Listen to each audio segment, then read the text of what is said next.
Welcome to Heartbreak Chronicles. Jameson adjusted the knot of his silk tie, the pre-dawn shimmer framing his angular face. At the age of 32, success had already left its mark on him. A firm jawline, focused and sharp hazel eyes. He single-handedly founded his own architectural practice, Thorn and Lock, which, like his design style, is meticulous and committed to excellence. Every line is calculated, every angle is well thought out, and every connection is seamless. He demanded perfection, both for himself and for those around him. A splash of bright color caught his eye, a child's painting, leaning against the sleek, minimalist dresser. "Daddy, Daddy, look what I did." 9-year-old Penelope rushed into the bedroom waving a colorful canvas. Her dark brown curls bounced with every step, exactly like her mother's. Jameson's expression softened as he crouched down to scrutinize the painting. "It's beautiful, baby, just like you." He took her into his arms and smelled the sweet scent of strawberry shampoo mixed with paint. "Mommy helped me with my coloring," Penelope says proudly, and she said I had talent.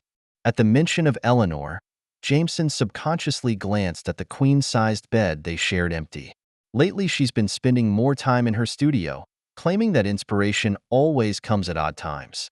The house didn't feel the same without her laughter echoing through the hallways. "Where's your mommy?" Jameson asked, keeping his tone as smooth as possible. "In her studio. She said she needed to finish something important." Penelope's face scrunched up. "She's been using a lot of dark colors lately. I prefer her to paint flowers and butterflies." Jameson nodded, silently taking note of the information. "Why don't you go help Ethan with his science project, and I'll go check on you, Mommy." Penelope bounced away, and 7-year-old Ethan poked his head around the doorframe, his keen eyes noting his father's stiff posture. "Dad, Olivia's trying to eat my Legos again." "I'm not." 4-year-old Olivia let out an angry squeal as she appeared behind Ethan, plastic blocks clutched tightly in her tiny hands. Jameson picks up Olivia and tickles her until she lets go of the Legos. "These aren't for eating, little princess. Let's go get you some breakfast." In the kitchen, Jameson efficiently handles the morning chaos, pouring cereal, packing lunches, and signing consent forms for school. His sister Grace often said that he had mastered the duties of single parenthood despite his spouse. The statement stung him because there was a certain truth in it, a truth he wasn't ready to admit. "Jameson, it's Brendan." Jameson's cell phone rang. It was his brother's voice. "Got a minute?" "Wait a minute." Jameson stepped out onto the back porch, out of earshot of the kids. "What's wrong?" There was a hint of concern in his brother's tone as a lawyer. "Grace says Eleanor's been acting a little strange lately, skipping a lot of family dinners and always hiding her words. Are you okay?" Jameson's jaw tensed. "I can handle it." He knew what his brother was insinuating, the bad marriage of their parents during their childhood. "You know what happened between Mom and Dad." "I'm not like them." He interrupted his brother. "My kids will never go through what we went through, ever." After hanging up, Jameson walks to Eleanor's studio. The door was locked, which was unusual for the morning. He heard her voice, low and intimate, followed by a male laugh that belonged to no member of the family. "I can't live like this anymore," Eleanor said. "He's suffocating me with all his perfect plans and schedules." "Then don't," the man's voice replied. "You're too good for suburban family life. Eleanor, your art deserves to be seen by the world." Jameson's hands clenched into fists, nails pinched deep into his palms. But he didn't break down the door and confront him face to face. Instead, he pulled out his cell phone and began recording, his face a mask of controlled anger. That night, David called. "Jameson, I need to show you something important. It's in my office. Can you come over here?" At his friend David's IT company, David fidgets. "I did something you probably won't like. Last week, before you get mad, read this." The computer screen displays dozens of text messages between Eleanor and a man named Adrian. Intimate, well-planned, and full of betrayal. "Delete it," Jameson said calmly. "But delete the surveillance software. I don't want to leave any evidence of how I got that information." His voice was devoid of emotion. "Send me everything first." David watched his friend's face intently. "What are you going to do?" "Do nothing for a while. They'll make mistakes, And when they do, Jameson didn't finish his threat. The next few weeks were spent in a tense atmosphere. Eleanor becomes increasingly distant, often staying in the studio all night. Jameson focuses his attention on his children, protecting them from the growing storm while gathering evidence of his wife's betrayal. Then the call came. "Mr. Jameson? This is Officer Martinez. There has been an accident. Your wife's car ran off Miller's Ridge. We located the vehicle, but..." Stone stood at the edge of the cliff, gazing at the twisted parapet below. Police lights flashed, coloring the scene a swirling red-blue. No body was found, no blood in the car, just an elaborate disappearance. Sarah appeared at his side and put her hand on his shoulder. "The kids are with Brendan. What do you need?" Jameson's voice was icy. "I need to destroy those who think they can take everything from me and get away with it." "We'll help you," Sarah promised. "Whatever it takes." Jameson nodded, his expression as hard as stone. The man who believed in second chances has died with his marriage. What's left is a man who will do anything to protect his children and punish those who try to hurt them. As reporters began to arrive, Jameson turned away from the cliff. He has a lot of preparation to do, gathering evidence and making plans for revenge. Eleanor and her lover will learn that some betrayals have unforgivable consequences. In his pocket, his cell phone vibrated with a text message from an unknown number. "I'm sorry things had to be this way. Be happy, Jameson." He didn't reply and simply deleted the message. Happiness was no longer his goal. Justice is what it is, and he'll do whatever it takes to make it happen. There was tension and anticipation in the air of the court. Reporters filled the gallery, eager to document the scandalous case of the famous architect's wife who faked her death and cheated on her insurance. Brendan, Jameson's brother and attorney, organizing his notes one last time, whispered to Jameson, "The defense attorneys will try to portray Eleanor as a victim, a woman trapped in a repressive marriage, seeking freedom." Jameson's expression remained cold. No mood swings could be seen. "Let them try. The evidence will speak for itself." The bailiff loudly called the court to order, and Judge Harrison stepped into the courtroom. Eleanor and Adrian sit at the defense table, both looking much more haggard than before, prison jumpsuits replacing designer clothes. "Your Honor," Brendan began his statement, his voice booming with confidence, "the evidence will show that the defendant participated in an elaborate scheme of fraud, endangerment, and abandonment.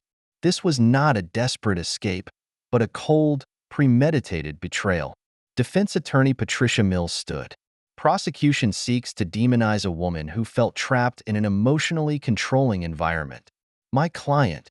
"Your client abandoned 3 children," Brendan interrupted. "She orchestrated an accident that required emergency resources, traumatized her family, and attempted to defraud the insurance company, all while she was having an extramarital affair with her co-defendant." "Your Honor, I object to opposing counsel's use of the word victim to describe my client." Judge Harrison's gaze sharpened. "Please continue to present your evidence, Mr. Brendan." Brendan methodically presented their evidence: bank records, text messages, audio recordings, travel documents. With each piece of evidence presented, Eleanor seemed to shrivel up more in her seat and go pale. During a recess, Sarah found Jameson in the hallway. Penelope's teacher called. She got into a fight at school. Jameson's jaw muscles twitched. "What's going on?" "A classmate said her mom left because Penelope wasn't good enough. She broke the girl's nose." Jameson pulled out his cell phone and sent a text message to the kid's therapist. "I'll take care of it." Back in court, Adrian took the witness stand. His former arrogance has been tempered during his time in prison. "It was Eleanor Stone who approached me," he claimed, "and said she was desperate to escape her controlling husband." Brendan's cross-examination was relentless. "Mr. Adrian, how many other married women have you helped escape their marriages?" "Our research has found at least 3 similar cases in the last 5 years." Adrian's composure began to disintegrate. That's different. I mean, how many of those women's bank accounts were emptied by you before you disappeared?" Defense counsel objected, but the damage had already been done. When Eleanor took the witness stand, she tried a different tactic. "I love my children," she insisted, tears coming to her eyes, "and I never meant to hurt them."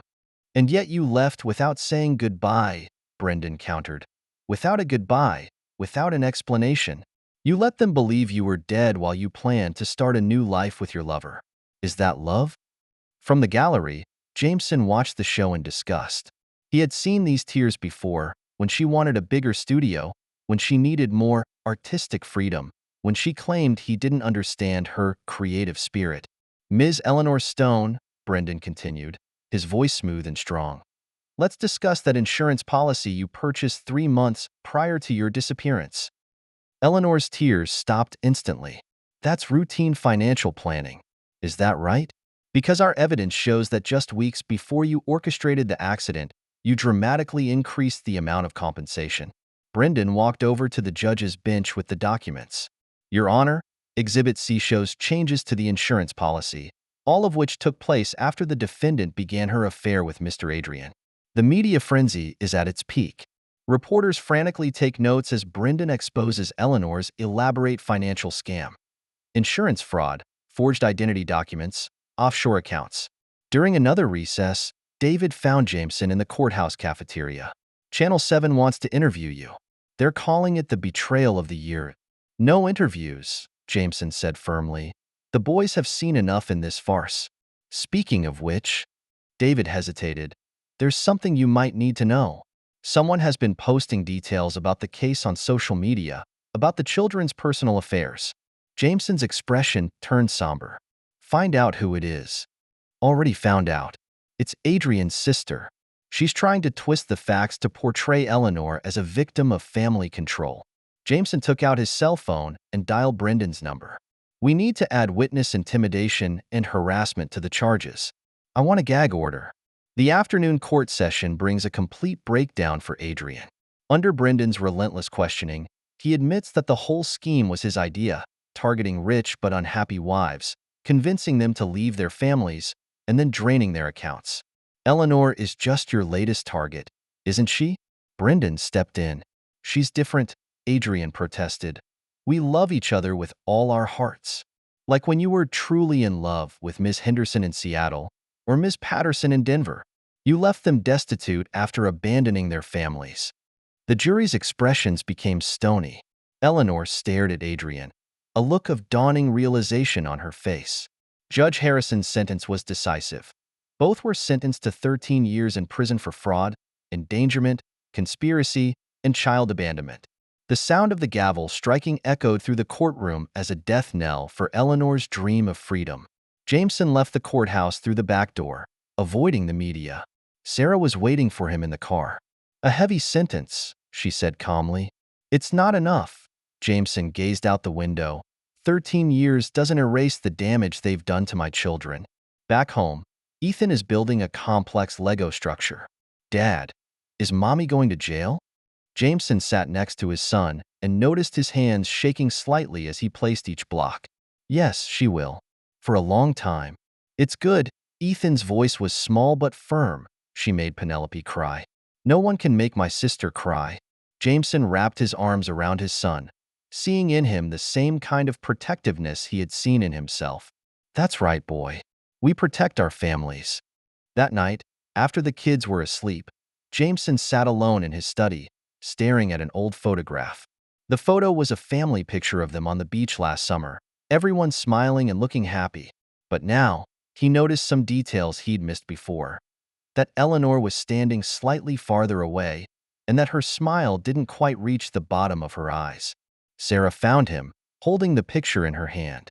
You can't torture yourself with the past. I wasn't, Jameson said as he placed the photo face down in the drawer. I was reminding myself why I'll never believe again.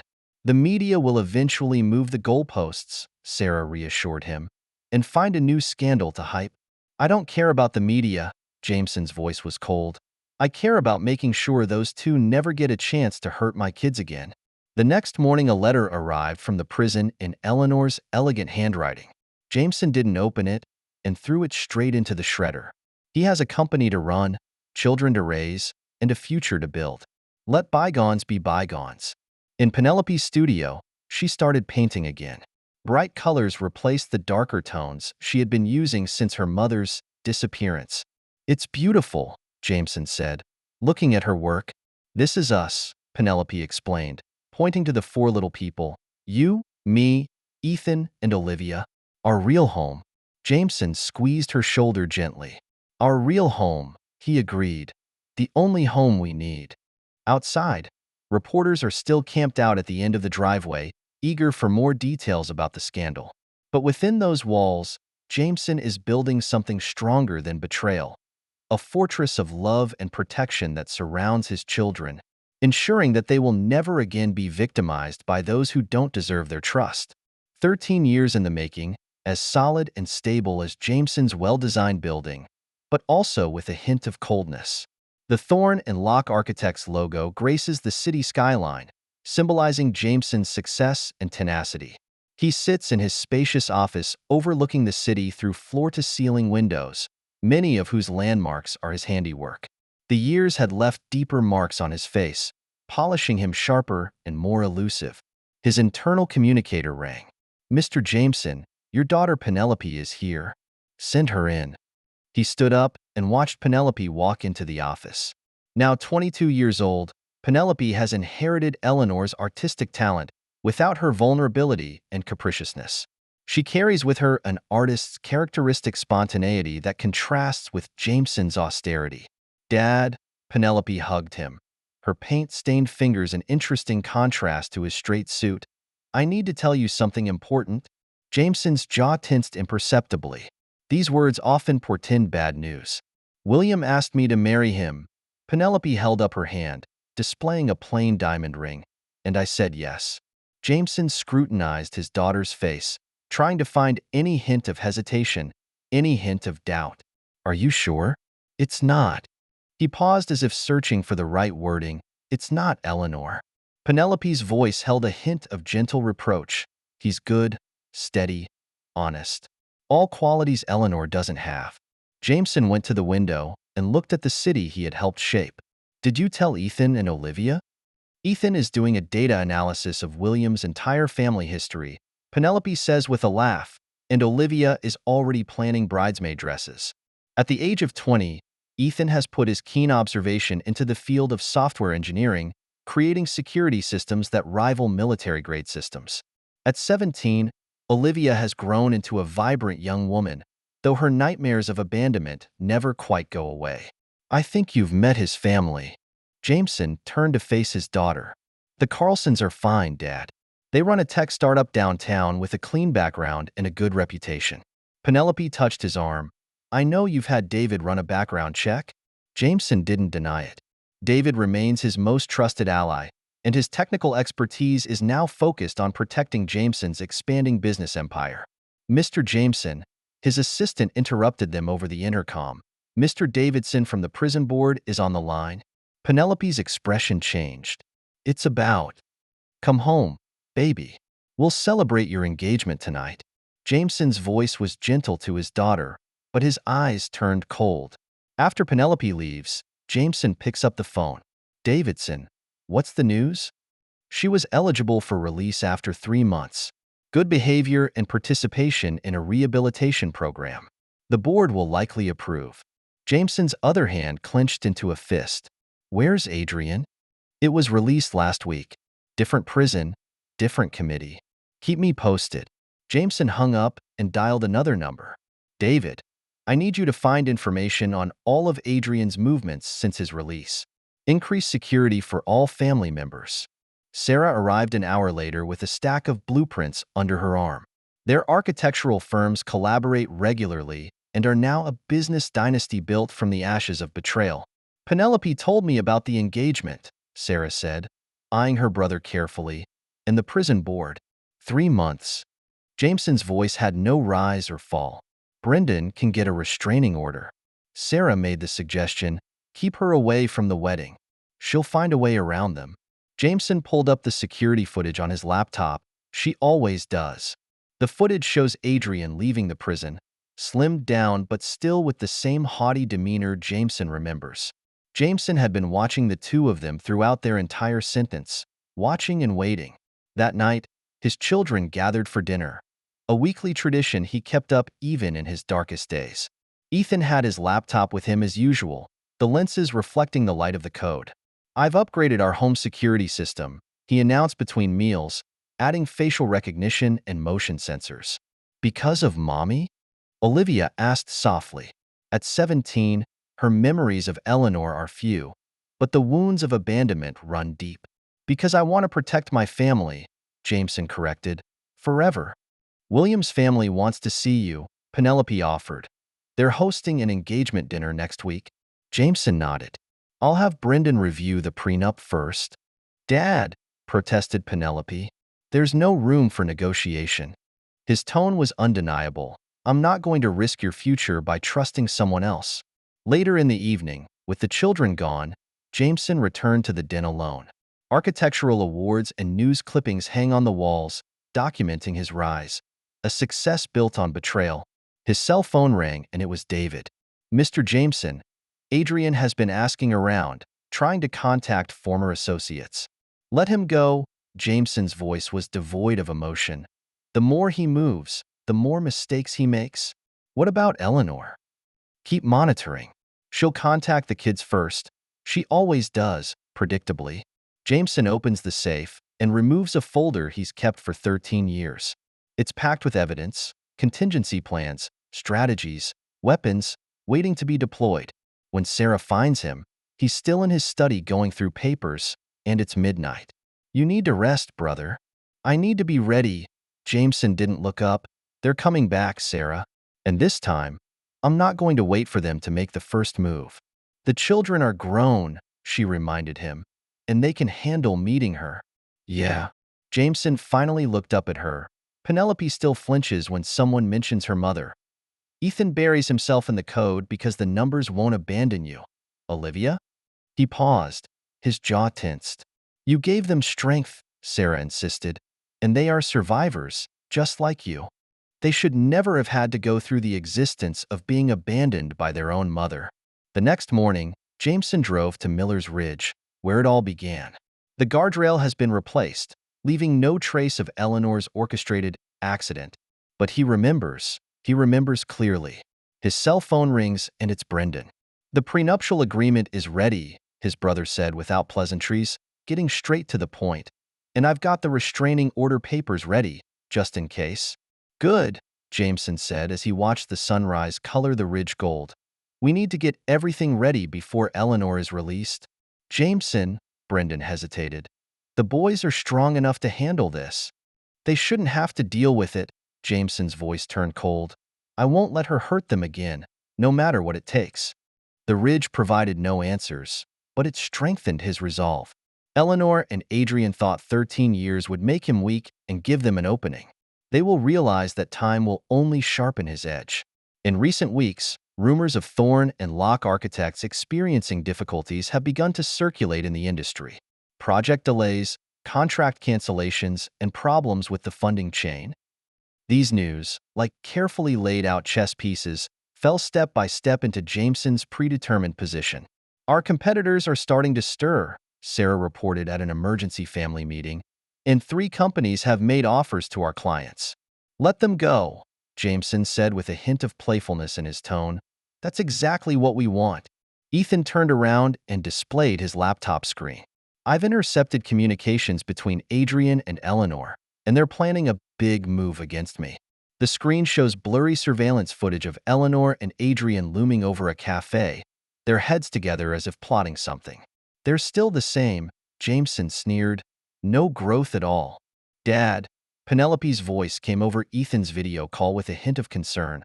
I just heard about those lawsuits. Is this because she came to the wedding? Focus on your honeymoon, baby. Jameson's voice grew soft. I've dealt with worse things than a spiteful artist with delusions of revenge. After hanging up, Jameson turned to David. Tell me about Adrian's finances. He's squandering his sister's money, David reports. She mortgaged her house to finance his fresh start. He's spending most of it on lawyers and private investigators. Investigate what? You boys. Look for weaknesses. There wasn't an ounce of warmth in Jameson's laugh. He couldn't find it. It's impossible to find now.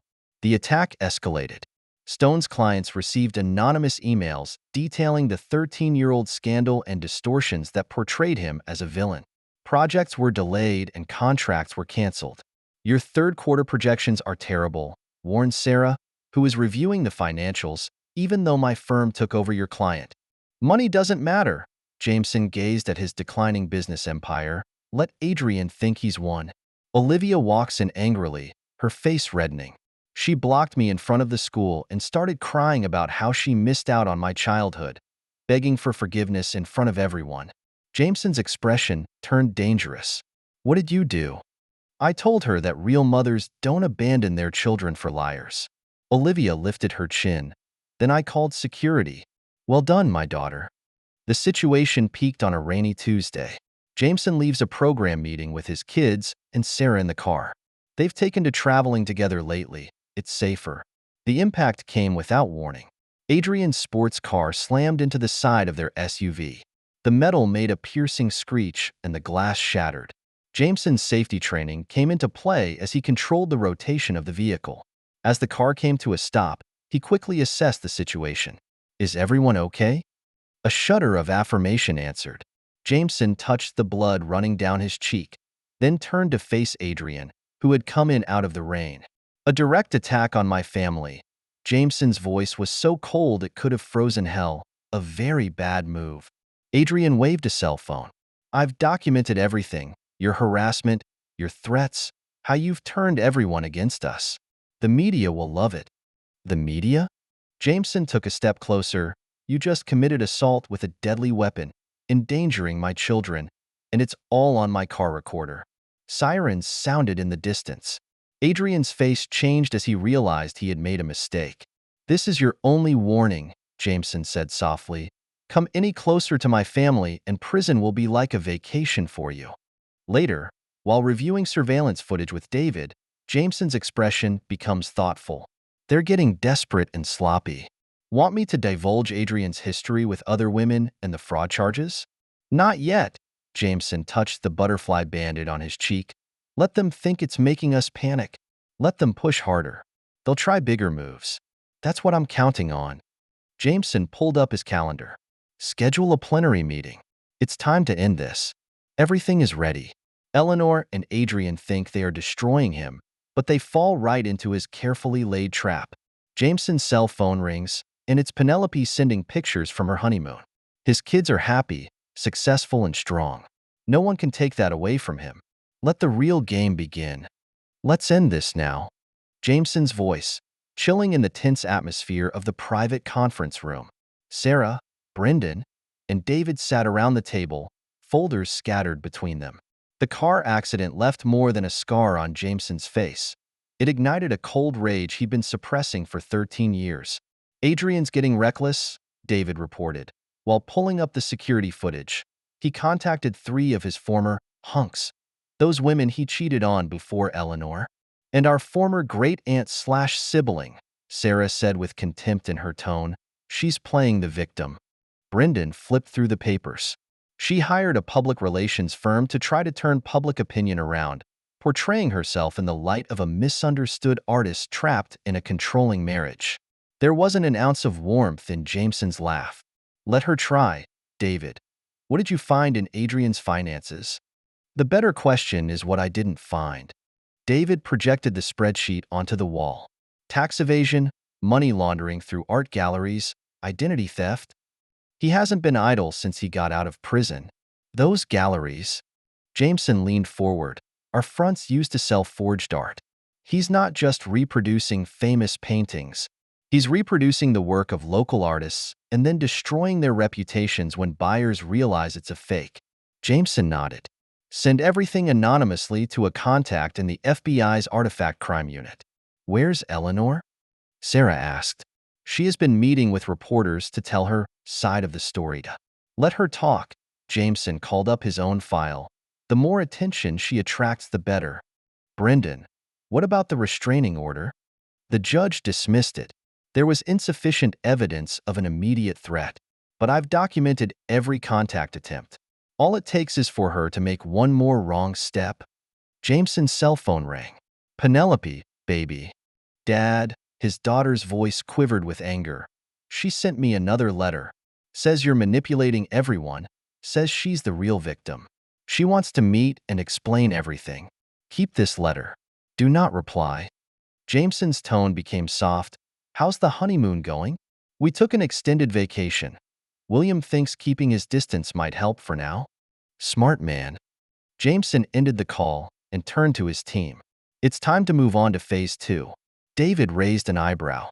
Offshore accounts. Track them, all of them. I want to know where Adrian is hiding his money and who's helping him move it. Sarah eyed her brother carefully. You've been planning this since before they were released. 13 years. Jameson pulled up the building floor plan on the conference screen. I own this property through a shell company. It was perfect for our needs.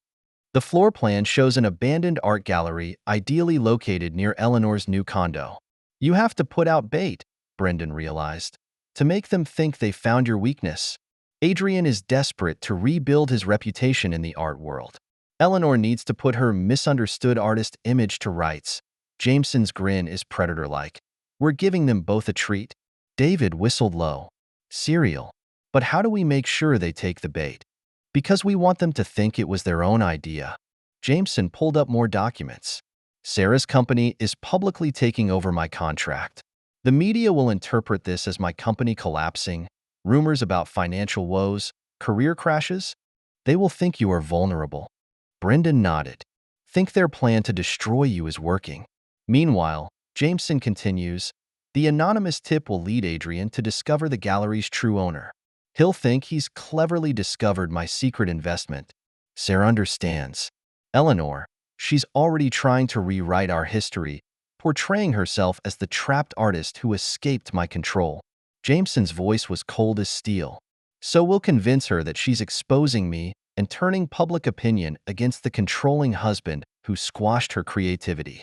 And we document everything, David added, to build a case that proves they haven't changed, are still committing the same frauds, are still manipulating everyone around them. Jameson stood up and walked over to the window. The city sprawled beneath him, and no one knew of the silent war that was brewing. Adrian will contact the gallery manager, our undercover agent, with an offer to authenticate the artwork. He couldn't resist the opportunity to destroy what he thought was mine. When we revealed that the fakes were his own, Brendan asked. The FBI will handle that part, Jameson turned to his team. But first, we need Eleanor to take action. David pulled up a recent photo of her. She's been visiting her former art world contacts, claiming she's ready for a comeback with an exhibition. Our gallery will offer to provide the venue, Jameson nods, a sympathetic owner, to give this aggrieved artist a platform to tell her story through her work. She won't be able to wait, Sarah predicted. Her ego won't let her say no. And then what? Brendan pursued. Then we let them dig their own graves. Jameson's expression was as hard as granite. And they think they're destroying me. They'll soon realize what true destruction is. The team spent hours refining the details, anticipating scenarios, and plugging holes. Jameson has waited 13 years for this moment. There is no room for error. Remember, he warned as they prepared to leave, they'll be watching all of you too. We need to maintain the illusion that I'm falling apart and that their attack is working. Sarah hugged him tightly. Be careful, brother. They are outlaws. They're predictable people, Jameson corrected. Proud, greedy, and resentful. Weapons they use all the time. This time, those weapons will destroy themselves. Later, Jameson was alone in his office, reviewing surveillance photos. Eleanor and Adrian have their heads together in their cafe meeting, thinking they're brilliant, thinking their revenge is just. His cell phone rang, a text from Ethan. Mom tried to hack into my work email. Amateur level. I've tracked her attempts and logged everything. Jameson laughed. His children are learning well. Trust, but verify. Love, but protect. His own callousness was tempered by their prematurely acquired wisdom. The trap is set. Soon, Eleanor and Adrian would realize that 13 years hadn't weakened him, but rather sharpened him into a more dangerous being than the man they'd betrayed. Let them come. Let them think they found his weakness. They will soon find out what the real collapse is. Opening night came and went, and Jameson's secret gallery was packed with art lovers, critics, and journalists. Eleanor's work takes center stage, with dark, twisted paintings that scream victimization and persecution. The local arts community showed up in droves, fascinated by rumors of scandal and redemption. "She's totally hooked," David whispered through Jameson's earpiece. "And Adrian's here, posing as her art appraiser." Alex whispers in Jameson's ear. "The FBI is in position. They're waiting for your signal." Jameson adjusted his tie and looked at his reflection through the office window. The media has been reporting on his company's demise for weeks, with elaborate stories about missed deadlines, lost contracts, erratic behavior, the perfect bait. Mr. Jameson, his assistant, appeared. "They're ready." Driving to the gallery, Jameson felt like the calm before walking to the execution chamber. Sarah greeted him at the side door, her expression perfect for the look of a worried sister. "You don't have to show up here," she whispered, playing her part. "The press is cruel enough." "Oh, I wouldn't want to miss that." Jameson's voice carried a hint of a tremor, enough to make it seem like he was on the verge of a breakdown. The gallery was filled with whispers. Eleanor receives crowds of attention near her centerpiece, a massive canvas depicting a cage made up of architectural blueprints. "No show, Stone." Adrian's fake smile was tinged with sympathy. "I didn't really expect to see you here. But I guess you couldn't resist one last attempt to control your ex-wife's narrative." "Just supporting the arts," Jameson replied, his hand trembling slightly as he reached for a glass of champagne. "Lovely work, Eleanor. Very inspiring." "The truth should be told," she said as she gleefully accepted the attention. "These works represent my journey from captivity to freedom." "Is this what you call abandoning your children?" The words came out of his mouth as if against his will. The perfect whisper spread through the crowd. Eleanor's eyes twinkled with triumph. "You see, always trying to use our children as weapons. That's exactly why I ran away." "Speaking of weapons," Adrian stepped forward. "I've been studying these pieces. Fascinating tricks. Almost familiar." Jameson shifted slightly. "What do you mean?" "Just to say that some of these elements are strikingly similar to works I recently authenticated. Those works have since been proven to be fakes." Adrian's voice carries throughout the gallery. "It calls into question the authenticity of all of your work. The trap has been set. Now it's time to close the net. You'll know the fakes." Jameson's voice slurred a bit as he fumbled with his cell phone. "Tell me, how many galleries have you ripped off since you got out of prison?" "I think you've had too much champagne," Sarah said as she tried to pull him away. "You're way out of shape." "No." Jameson pushed her away, perfectly displaying his obvious devastation.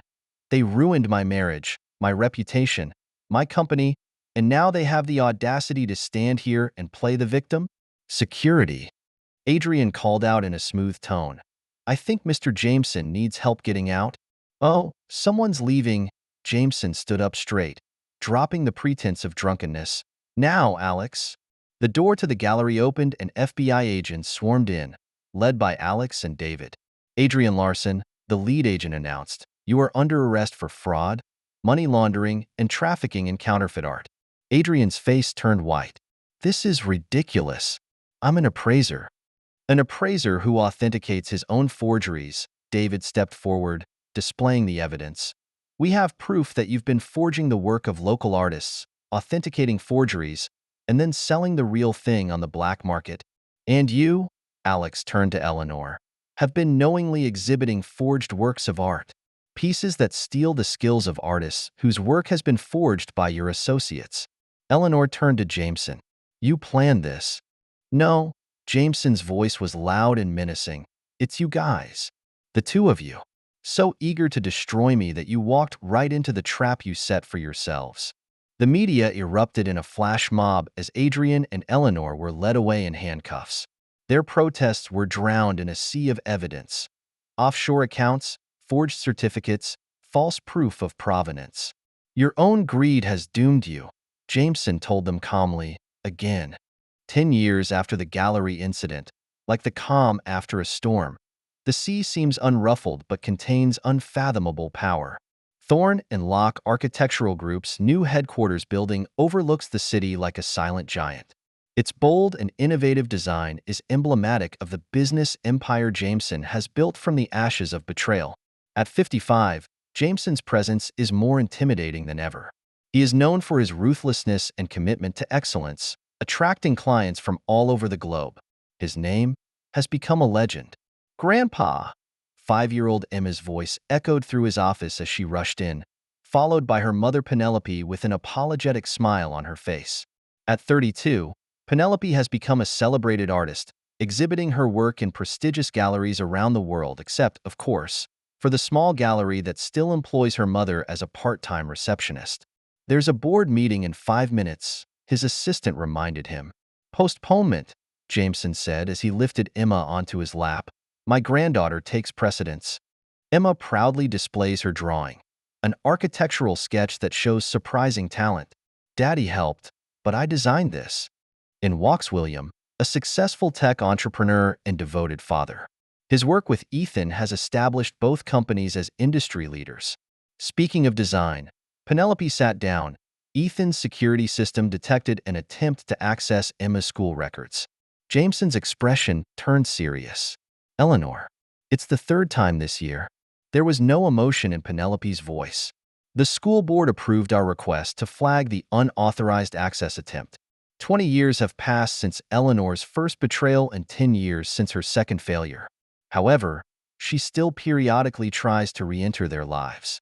Jameson's carefully constructed restrictions keep her firmly in check. Same apartment, same job, her movements monitored through a network of companies he controls." "How is Adrian doing in his long stay in federal prison?" William asked, knowing the answer. The corners of Jameson's mouth turned up slightly. In the wake of the gallery incident, Adrian is facing additional charges for attempting to commit another art fraud while in prison. His sentence is now well beyond his old age. "Dad," Ethan's arrival interrupted their conversation. At 27, he has grown into a tech giant whose security systems protect governments and large corporations. "You need to see this." His tablet shows footage of Eleanor meeting with a reporter. "She's writing a book," Ethan explains, trying to tell her side of the story again. "Let her write," Jameson said with a cold mockery in his voice. "Brendan is ready for an injunction." She signed away her right to publish any content of information about us for that apartment. The family dynamic has become unbreakable over the years. Penelope's art gallery specializes in supporting real, emerging artists, in stark contrast to her mother's fraudulent behavior. Ethan's security empire stems from his childhood determination to protect his family. And Rosie, now 24, follows in the footsteps of her uncle Brendan and enters law school, specializing in financial crimes. "Uncle Brendan is taking me to court next week," Emma announced proudly. "Career day." Jameson smiled at his granddaughter's innocence. Even then, his mind was reeling with the security measures Brendan was about to implement. 20 years of vigilance had not softened his protective instincts. Sarah, now head of her own building dynasty, often works with Stone's firm. Their brother-sister bond became stronger in the face of adversity. Her children play with Emma, cousins raised in a fortress constructed by family loyalty. Anderson's contract came through. Penelope changed the subject, and they specifically asked that both Thorne and Locke and Marshall Architects be involved. The family's business empire has strategically expanded. Thorne and Locke handles major commercial and government projects. Sarah's Marshall Architect specializes in sustainable design. Ethan's security firm protects them all, and Brendan's law firm manages their legal affairs. "Did you see the notice?" Ethan asked softly, about Mom's art show. The little gallery, where Eleanor works, occasionally lets her show some of her work. Her artwork has gotten darker over the years, filled with themes of regret and missed opportunities. Critics have called it powerful melancholy. Her children never attended. "She tried to give Emma a birthday present," Penelope reveals, "and left it at reception." "Standard procedure," Jameson replied. "All gifts from Eleanor undergo rigorous security checks before being donated anonymously to charity." The annual family photo on Jameson's desk showcases his legacy. 3 successful children, an adorable granddaughter, siblings who became business partners. The price for entering this bastion of love is absolute loyalty. David, still Jameson's most trusted friend, has expanded his technology consulting business into a multinational corporation. He maintained the surveillance network that protected their family and passed those skills on to Ethan, eventually making Ethan a technology pioneer. Emma's ballet performance is next week, Penelope mentioned, and we've updated our security protocols. Jameson nodded approvingly. His children are learning well. Trust must be protected by vigilance. Even Emma understands the basics of safety, such as stranger danger and information security, which are taught through age-appropriate lessons. The afternoon sunlight filtered through the bulletproof glass, casting dappled light across the room. Jameson watched Emma color. His empire has transcended vengeance to become a legacy of protection and strength. Every building he designed, every contract he signed, strengthened the walls that surrounded his family. "Grandpa, why is that lady always looking at our house?" Stone looked over at Penelope. They knew this conversation would come sooner or later. Emma is sharp, like her uncle Ethan. Sometimes, Jameson patiently explains, people make choices that hurt their families. And those choices have consequences that last forever. Like confinement? Emma's naive analogy made the corners of Penelope's mouth twitch. Kind of, Jameson stroked his granddaughter's hair. But we'll protect each other, right? Always, Emma nodded gravely, mimicking her grandfather's expression perfectly. Later, while reviewing surveillance footage, Jameson saw Eleanor leave the gallery. 20 years have left their mark on her, but she still holds her head high like the artist who once thought suburban life unworthy of her. Her small apartment above the gallery has become her own alternative prison, one built of consequence rather than iron bars. The book deal fell through, David reports, and after Brendan's warning, the publisher beat a retreat. "She'll try again," Jameson said with certainty in his voice. "She'll never be able to accept limits." His cell phone rings, a family group chat announcing Rosie's engagement. His youngest daughter chose carefully and had Ethan vet her fiancé before accepting the proposal. Trust, but verify, that's the family way of doing things. Engagement parties require extra safety measures. Jameson started making arrangements automatically. 20 years of vigilance had been incorporated into his habits. "Mr. Jameson," his assistant interrupted, "the ultrasound photos of your grandson have arrived. Penelope is pregnant with her second child, this time a boy. The next generation of Stone's legacy built from the ashes of betrayal. As the sun sets, the lights of the city shimmer on the skyline he helped shape, reflecting off the buildings he designed.